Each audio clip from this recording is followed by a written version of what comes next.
Hi, in this video we are going to talk about Form 3 chemistry, and we will start by talking about Unit 4, rocks and minerals. And in this video, not only are we going to go through the notes and highlight the details, but we're also showcasing some simple experiments to aid your understanding. So let's get started. So the first part here, we are going to introduce some very common metals. We try to know the name of it and some general properties and their general application. And very importantly, we need to know why this particular metal is chosen for a certain application. So in other words, what property of this metal enable it to be used for such an application? This is what we want to know, okay? Now, you see in this page, we have two tables, right? Now, the first table is introducing three very important metals, and you should be very familiar with these three metals after today's lesson. Now, for these metals, they are less important, but still, you probably need to know some of their applications, all right? So let's start with aluminum, okay? Now, aluminum, this is American spelling. If you want to do British spelling, that would be aluminium. Okay, now both are acceptable. Aluminium, aluminum. All right. Now, general properties: this metal is strong, lightweight, resistant to corrosion, very malleable. If you remember, malleable means the ability to be hammered into a sheet. All right. In other words, that means it is very easy to change its shape, very flexible. All right. Now, the application, the first one, aircraft body, so it's a body of airplane.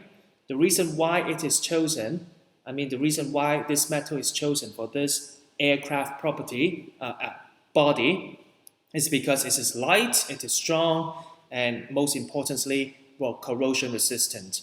Now, whenever there are applications involving outdoor application, usually corrosion resistant is one of the most important concern because outdoor you're always exposed to rainfall, you're always exposed to wind, all right, all sort of factors that can escalate the corrosion. So the metal itself must be corrosion resistant. Otherwise, you need to think of other ways to protect the metal, of which probably we will talk about it later or maybe in Form 4, right? Now, so that's the first application. The second application is cooking foil. Now, cooking foil, basically the one you use in the kitchen, or if you go to BBQ, you want to cook your potato, your taro, you will use that cooking foil to wrap it around, and then you dump it into the picnic fire. You slowly cooked it, all right? So the cooking foil is made by aluminum. The reason why this metal is chosen is because it is malleable, of course, because think about the foil itself is a very thin layer of sheets, right? So the metal itself must be very malleable to be hammered into a sheet. Otherwise, you can't make this shape, right? And here, non-poisonous. Now you will also notice whenever the application is associated with food or drinks, anything that we consume, the metal itself must be non-poisonous. Okay, so you will never see like we use lead, we use mercury. We never see that kind of metal to be used in food and beverages. Okay, now it is also a good conductor of heat, obviously because you use it for cooking, right? Now you notice here. Now aluminum, we say it is strong, right? But do we consider the strength of aluminum being the reason of using it as cooking foil? Of course we don't. So here, I want to emphasize one thing using this example, is that if the question asks you, why aluminum is chosen to be used to make cooking foil, you should never talk about the strength, right? Because the reason for its uses must be matching with the application. So if I ask you, cooking foil, why do we use aluminum? to make cooking foil. You should tell me these reasons, but not saying that it is strong, because we are not choosing aluminum to make cooking foil because it is strong. It is because of other reasons. All right. So make sure you can match the reason to its application. Don't just blindly memorize these properties. Okay. Now the other one, soft drinks can. Okay. Again, soft drinks can associated with drinks. The metal itself must be non-poisonous, right? The can must be malleable. I mean, the metal must be malleable to shape it into a can shape. Corrosion resistance, right? Soft drinks are acidic usually.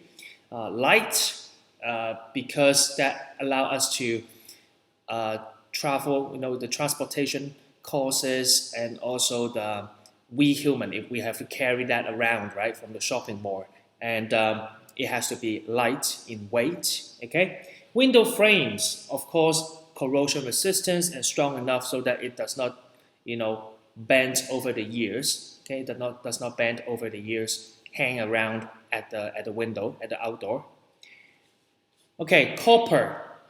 Now copper, it is strong, resistant to corrosion, very ductile. Ductile means the ability to be poured into a thread, poured into a string, like poured into a copper wire, basically.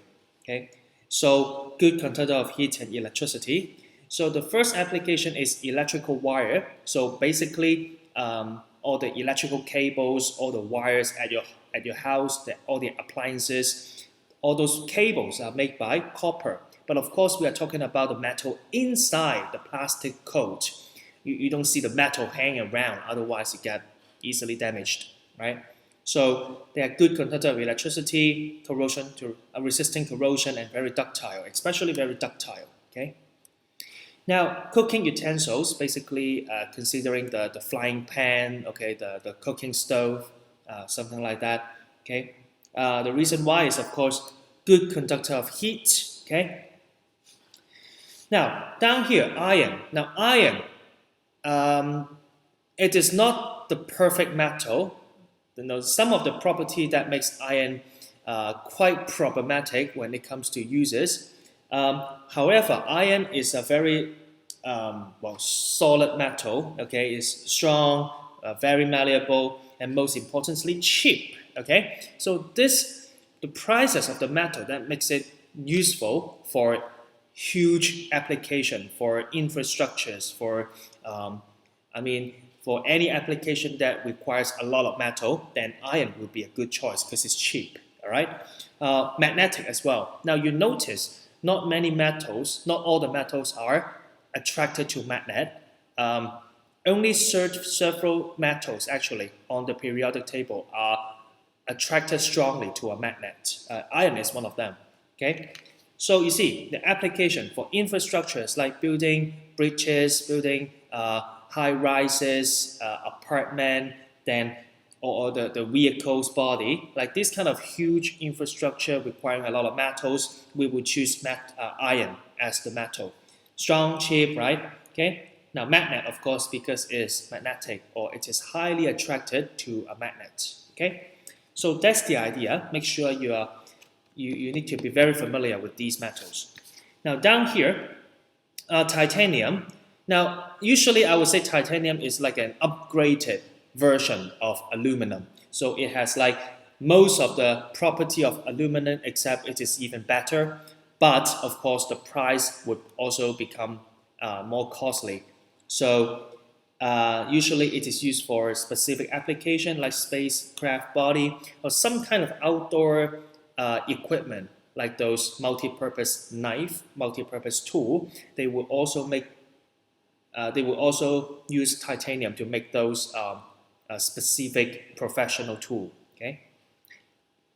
Now mercury, of course, the most distinctive feature is it is a liquid in room temperature and pressure. So it can be used to make thermometer because it's a liquid, and any temperature changes will cause it to expand very significantly. Okay, liquid expand to a greater extent than a solid. All right. Now, tungsten, you heard about that when we talk about light bulb, right? So it is used to make the light bulb filament, the wire inside the light bulb. The reason why is because tungsten has a very high melting point. And most importantly, when we heat it to a certain temperature, it will start to emit bright white light, okay? Now, actually, the tungsten filament light bulb, what we're trying to do is we heat up the tungsten filament to a very high temperature, over 1,000 degrees Celsius, and at such a high temperature, the metal start to glow, start to emitting white light, and this is how we can get light from that tungsten light bulb. But of course, because it requires such a high temperature, it is also the reason why the tungsten light bulb has a very low energy efficiency. It wastes a lot of energy in form of heat. All right. Now, down here, gold and silver, these two metals, they are used for jewelry, ornament, so any decorative purposes, okay? The reason is simply because they have attractive, shiny color, and most importantly, they are chemically inert. That means unreactive. So that means it is long-lasting, right? Okay? You don't want your gold watch, you don't want your silvery jewelry to lose its luster.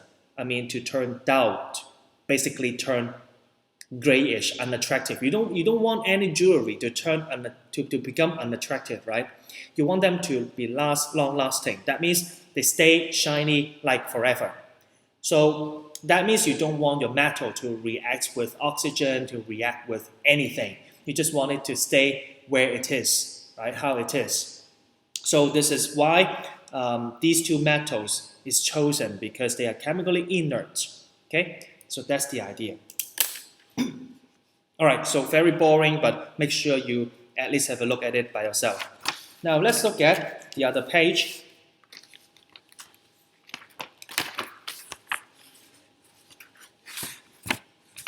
Okay, now the thing is, before I start talking, so now the question is, we know metals are so useful, so it has a lot of application. So we want to get many metals, of course, for many purposes. But the question is, can we get pure metal?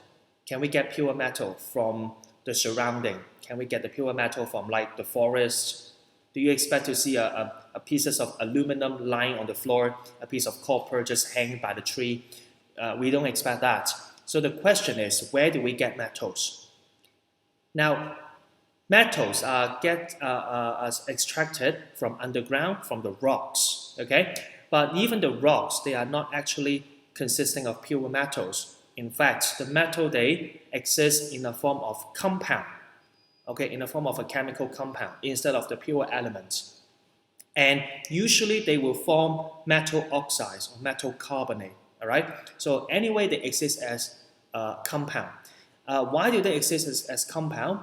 Actually, that makes a lot of sense, because the metal is lying outside the environment for a long time, and it is quite typical, quite normal for them to actually react with oxygen in the air, react with other elements around it. So it is very likely that they form compound rather than being a pure element, except for some particular element like gold, silver. They are so unreactive that even though they are exposed to oxygen, exposed to many chemicals for years, they are not going to react. They just stay where it is, just stay as a pure element. Okay. Now, so going back to here, we say that metals are coming from rocks, and the rocks that we particularly extracted to get the metal out of it, we call it ores. Okay, we call it ores. So the difference between ores and rocks is that ores is a type of rocks. Ores are a type of rocks that consists of many metal compounds, and we human will take that particular ore and extract the metal out of it. Okay, so consists of abundant metal compound, which serves as the source of metals. Okay, so now we are getting the ore out from the surrounding, and now the question is, how can we get the metal from the ore? How do we get the metal from the metal compound? Okay, so down here we have 4 different methods. But before we talk about why we need to have 4 different methods, we need to understand one very important concept. Is that for different metal, they have different reactivity. Okay, different metals have different metal reactivity. So some metals are more reactive, some metals are less reactive. Okay, let me just give you some example.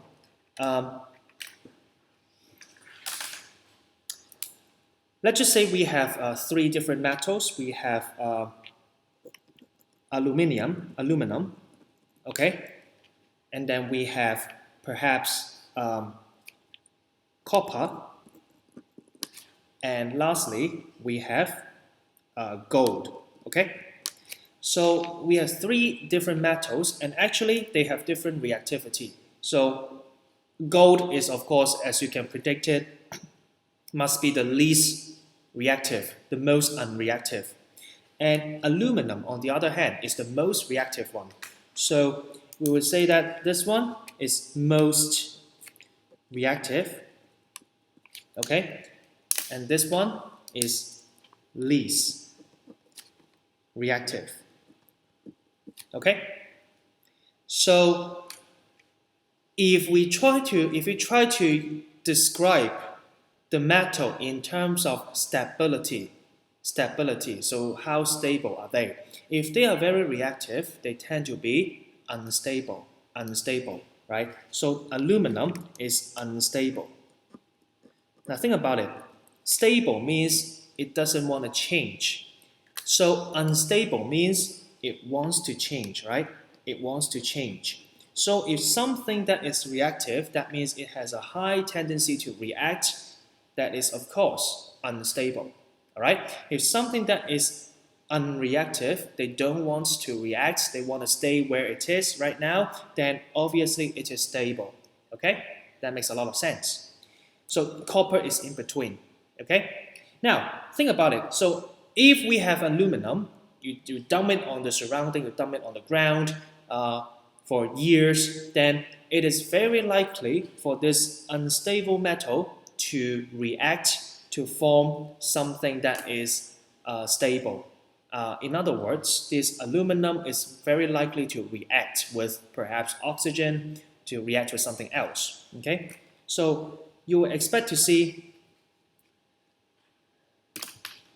this metal to react to form compounds, right? So you will expect to see it will form aluminum compound. Okay? Aluminum compound. Okay? So maybe aluminum oxide, maybe aluminum carbonate, I don't know. Okay? So this particular aluminum oxide should be stable. Should be stable. Okay, I use this color. Should be stable. Okay? Because you think about it, aluminum is reactive. After it reacts, it becomes a compound which is supposed to be stable. And that's why they will stay as the compound for years, for a long time. And that's why when we try to extract the aluminum, we are extracting the aluminum from a very stable compound. Okay, that makes sense. Now, similar idea for gold. Well, it does not react. It does not react. So we don't talk about the reaction. There are no reactions. But let's talk about copper.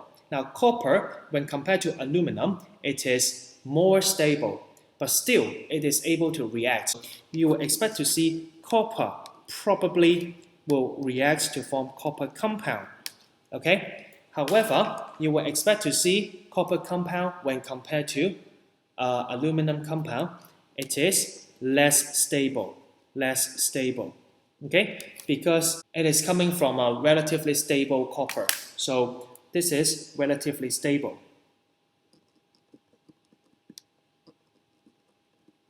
Okay, because this is less reactive.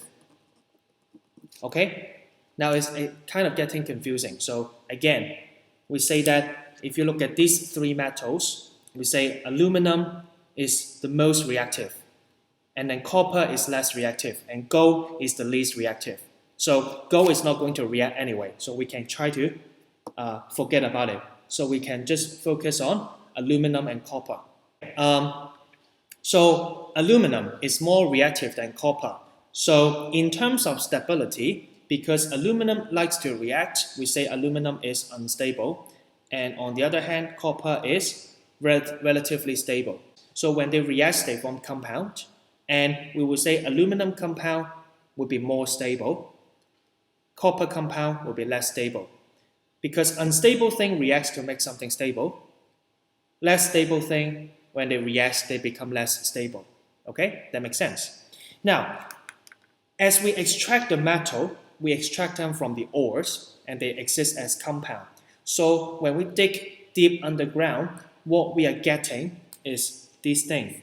We are getting this thing, okay? And these are inside the ore. So these are the ores, okay? We dig out the ores from underground, we are getting the compound, okay? So, but what we actually want is this metal, right? We want the metal. This is what we want, the metal, okay? So we are trying to convert the ore back to the metal. We try to convert back, okay? We try to convert it back. So the question is, the most important question is it easier? Is it easier to convert aluminum compound back to the aluminum, or is it easier to convert a copper compound back to the copper? So it turns out that it is easier to convert a copper compound back to the copper. The reason why is because the copper compound is less stable. So if this is less stable, that means what? That means it is more reactive, right? More reactive. So if this is more reactive, it is more likely to react and go back to the copper, which is more stable. All right? Aluminum compound, it is stable. So it is less reactive. So to convert less reactive aluminum compound back to a more reactive aluminum, it is quite difficult. All chemicals want to be stable. So that's why if you look at this, if you try to compare these two, we say that it is easier to convert the copper compound back to the copper, and it is quite challenging to convert aluminum compound back to aluminum. Okay, so actually based on the reactivity of different metals, it requires different method to extract.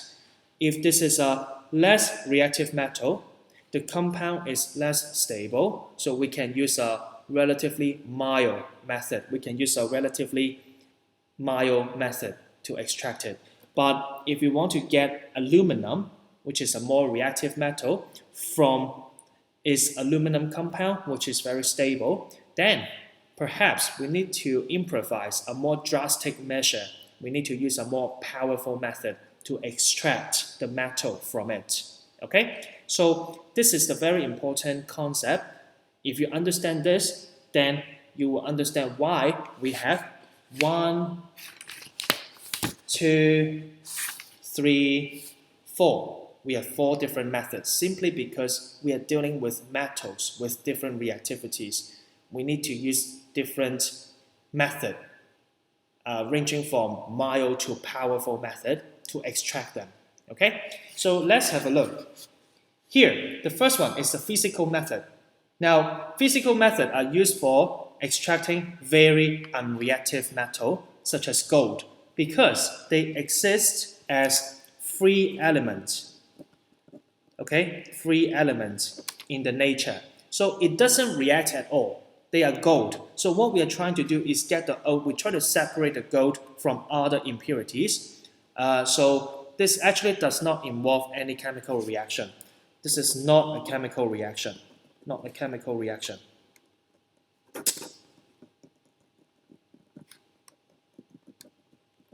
Okay? So we simply, based on the density, we do this, we call it gold panning, because we make use of a pan, like this little dish, we call it a pan, and this one is called gold panning. We simply shake it so we can shake off the the dust, the sand, and the more dense gold will usually sink at the bottom. So this is how we do the separation. Okay. Now down here, the second one, this is a direct heating. So some unreactive metal but still able to form compounds such as silver and mercury. We can extract the silver and mercury simply by heating it under Bunsen flame. So when we heat, for example, silver oxide, the heat will be able to decompose the silver oxide back to silver and oxygen. We can simply like split it out, just split it, okay? And here, mercury sulfide. Mercury sulfide is a mercury compound. When we heat it, it will react with oxygen to form mercury and sulfur dioxide. Okay? Now, these word equations, you need to memorize it. But it is not that difficult because the trick is you are doing metal extraction, right? Metal extraction. So you always have the metal as one of the products, right? We always have the metal being one of the products. Okay? So you think about it like this one. If you got silver as the product, so you kind of take away the silver. So the oxide, after the reaction, it becomes oxygen. That makes a lot of sense. Like here, mercury sulfide. If you want to extract it, you must have mercury being one of the products. So you take away mercury, then you got sulfide and oxygen. So sulfide and oxygen, they will combine to form sulfur dioxide. Sulfur dioxide. Okay? So that's the idea. Now here we have a silver sulfide. So if you heat silver sulfide, the reaction will be very similar to this one. Okay? So you react with oxygen because we burn it in the air to form silver and sulfur dioxide. Okay? So this is the word equation that we expect to see. Alright? And after we burn it, now silver sulfide is some kind of grayish or white in color, white solid or grayish solid. But after we heat it, we will start to see some silvery solid because of the formation of silver. Okay? So that's the idea. Now, we are going to demonstrate to you how to extract silver from silver oxide by direct heating. So first of all, we have a sample of silver oxide, and using a spatula, we will transfer some of them onto these pieces of broken porcelain.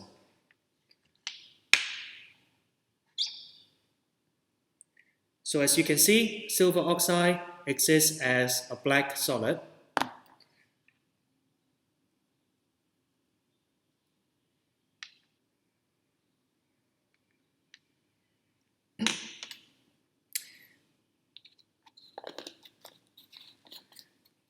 And now we should light up a Bunsen burner.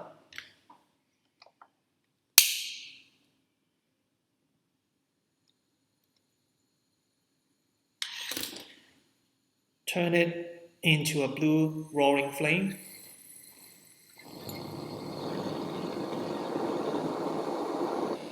And now we will heat the porcelain with the silver oxide over the blue flame using a pair of tongs.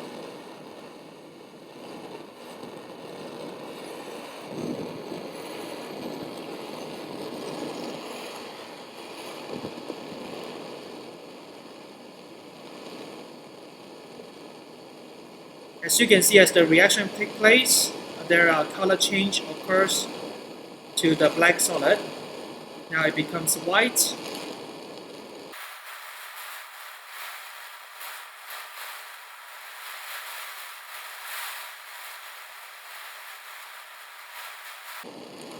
I'm not sure if you can see it on the video, but I start to see some silvery bits that is formed from the white solid.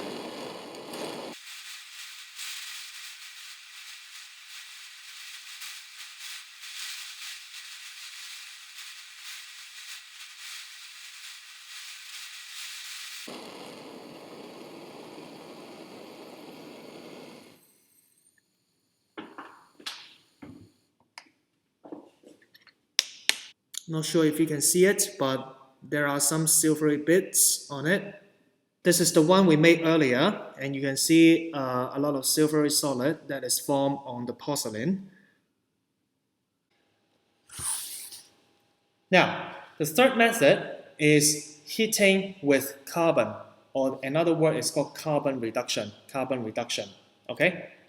So the idea is we are trying to reduce, to get rid of the oxygen from the compound by carbon. Okay? So we basically try to snatch away or get rid of that oxygen. But we cannot simply heat it. We need to heat it with carbon because this iron oxide is more stable. It's more stable. Okay. Now, just now, if you look at this one, now you see silver oxide. We can simply get rid of the oxygen by heating. The reason is because silver is an unreactive metal. So the unreactive metal reacts to form a more reactive compound. In other words, this compound is less stable. So because it is less stable, it is more willing to react. So simply by heating, it will decompose and it will just get rid of its own oxygen. All right? Now, iron, on the other hand, because iron is more reactive than silver, right? So iron will react to form a more stable compound. So iron oxide is more stable, right? So because it is more stable, we cannot simply heat it. We need to add something else to help the stable iron oxide to get rid of its oxygen. So that's why over here, we need to add a carbon. So this applies to iron oxide. It also applies to copper oxide. Okay. So if you want to get this two metal out of its ore, we need to heat it with carbon, and the method is called carbon reduction. And as we do it, basically, iron it has to be one of the products because we are extracting the metal out of it. And again, you get rid of the iron, then carbon oxygen combines to form carbon dioxide. Okay, so that's the idea. Okay, now this is the setup. We need to use a crucible with lid, and basically we will mix the iron oxide and the carbon inside the crucible, and we heat it by a strong blue Bunsen flame for a long time. You need to sort of open the lid a little bit so the oxygen, the carbon dioxide can get out. Okay, but you don't want to leave it wide open, otherwise there is a chance where the iron oxide and carbon will escape from the crucible. Okay, so that's the idea. And there are more detail inside, but we will talk about it later, perhaps. Okay,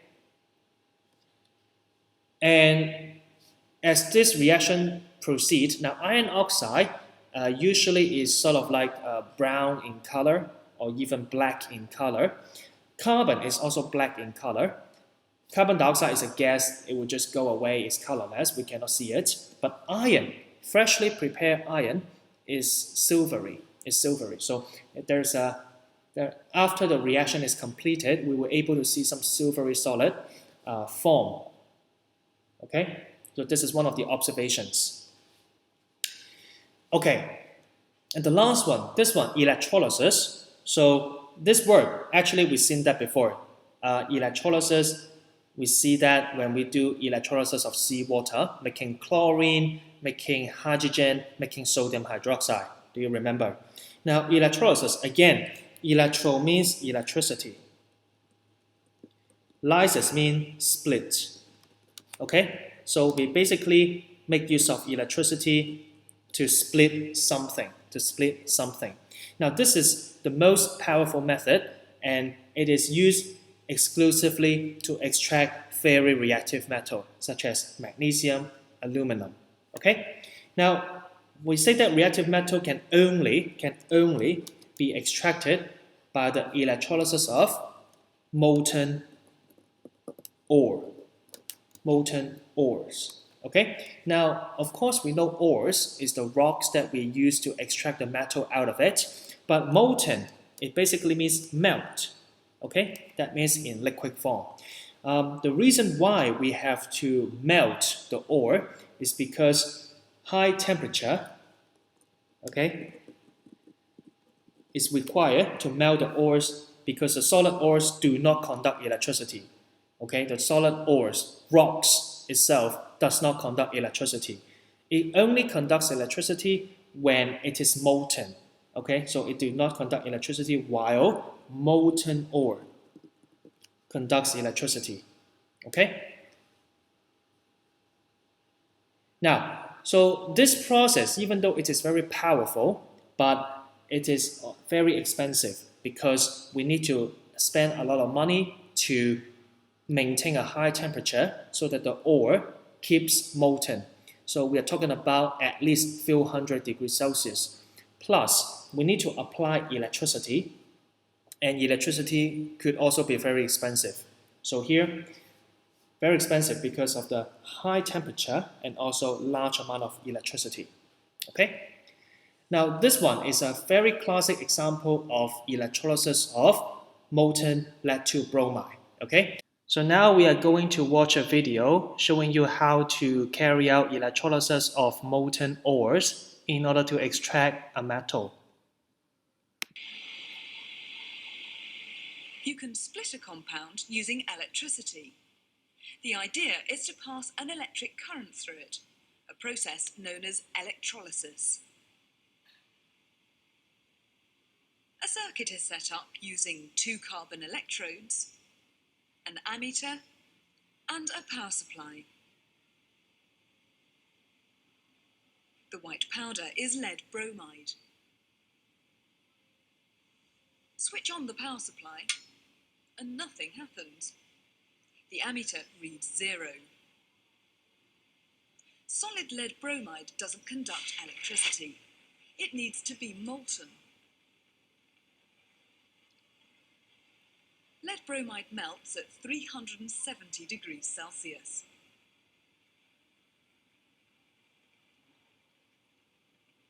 Switch on now, and a current flows. In this circuit, the electrode on the right is positive, the one on the left is negative.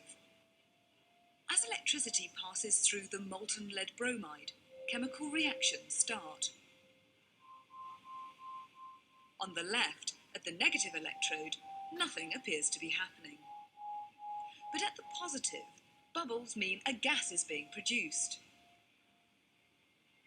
Placing small tubes around the electrodes traps any gas, making it easier to see their colour. What could the brown gas be?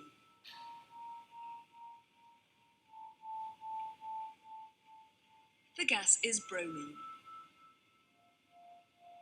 Although nothing obvious appears to be happening at the left-hand electrode, pouring the molten lead bromide away reveals a small silvery metallic bead.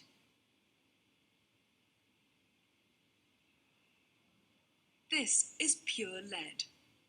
So lead bromide is you can think about it as an ore, as a metal compound, and we try to get the lead out of it. Lead is a metal, and we apply 2 electrodes. Again, electrodes are solid that can conduct electricity, and here inside the molten lead bromide is actually a grayish liquid. Okay, and as we apply electricity, the lead bromide decompose into lead and bromine. Okay, now if you are asked to write down the work equation over here, we will say the lead bromide will be decomposed into lead and bromine. So it just split into the 2 elements. Okay, now bromine is a brown liquid. Actually, it's a brown liquid, but because of the high temperature, the bromine will be boiled and turns into gas. So you will be able to see some brown bromine gas form as the reaction proceeds. And what about the lead? Now, lead is a metal. So, however, because of the high temperature, if the temperature is high enough to melt the lead bromide, the ore, it should as well be high enough to melt the lead. So actually, the lead, they will form at the bottom of the crucible. Okay, and it should be a silvery solid. this one should be a silvery liquid. Okay. But of course, as it cools down, it will condense back to a solid.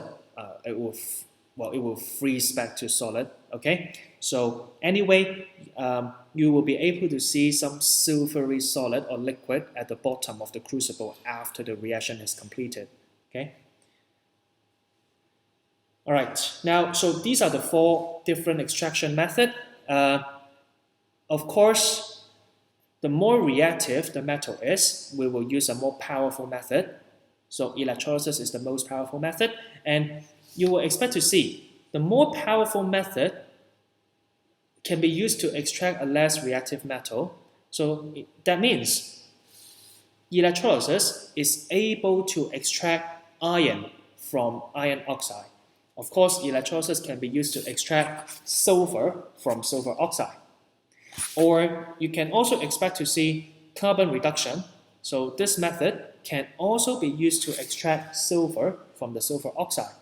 But that would be an overkill. You use some too powerful method to extract a less reactive metal. Theoretically it works, practically it works, but we simply don't do it because the more powerful method usually more expensive, right? So if it is not necessary to use electrolysis to extract that particular metal, if there are other less powerful method, then we will go for the less powerful method because it's cheaper, right? That makes a lot of sense.